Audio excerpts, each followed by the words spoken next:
só para crianças.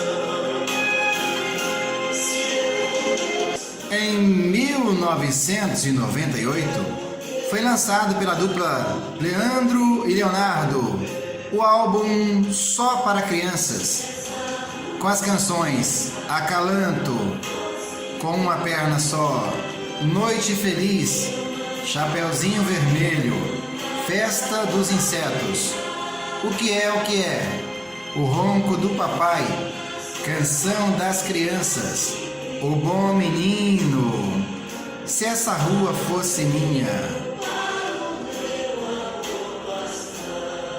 Hoje é aniversário, parabéns a você.